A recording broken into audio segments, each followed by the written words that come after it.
جائے کہ والدین اور اولاد کے باہمی تعلقات.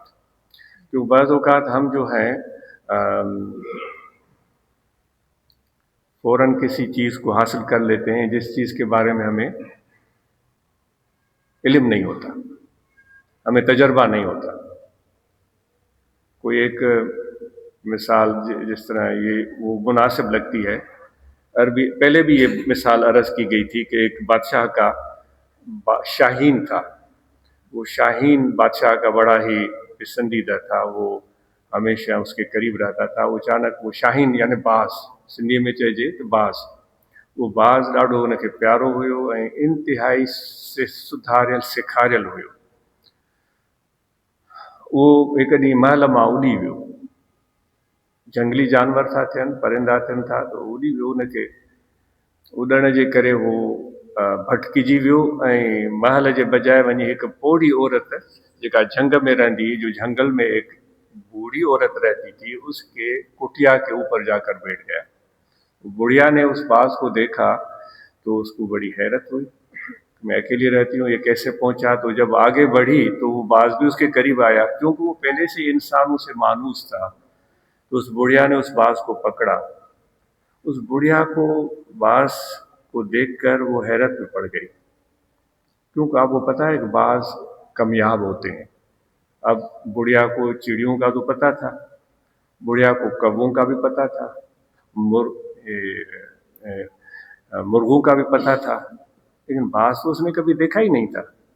बाज को जब देखा तो बाज आकर उसके बाजू पर बैठ गया. तो सुलाया हुआ था. तो उसने उसके सबसे पहले उसके परों को देखा तो यूं करके कहा, ओहो कितनी बड़ी ज्यादती है, इतने बड़े बड़े पर तुम्हारी खूबसूरती को खराब कर रहे हैं, तुम्हारे हुस्न को पामाल कर रहे हैं. उसने कैंची उठाई, उसके पर काट दिए. फिर उसने उसके पंजों को देखा, उसमें बड़े नाखून थे. आपको पता है वो बाज जो है वो शिकार करता है, वो बड़े जानवरों को भी पकड़ लेते, घेर लेता है, हिरन को भी घेर लेता है पंजों की ताकत से. उसने कहा इतने बड़े नाखून, किसी को समझ नहीं आई कि तुम्हारे नाखून को काटे ताकि तुम अच्छे लगो. उसने कैंची उठाई, उसके नाखून काट दिए. अब वो अपने ख्याल में उसको खूबसूरत बना रही है.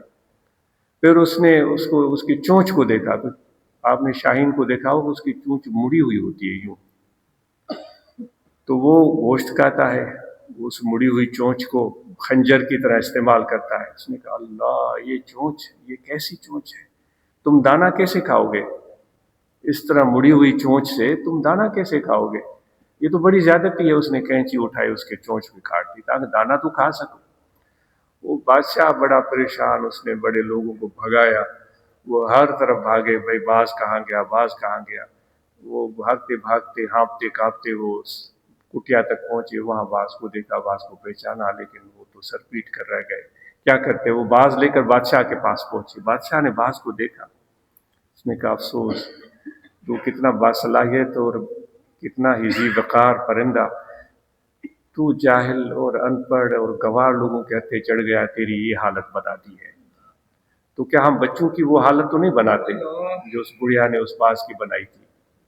तो इसलिए वालिदैन की बड़ी जिम्मेदारी बनती है. इस हवाले से कभी कोई ऐसा प्रोग्राम हो जिसमें वालिदैन और बच्चों की बाहमी रवाबित पर गुफ्तगू की जाए. जज़ाकल्लाह.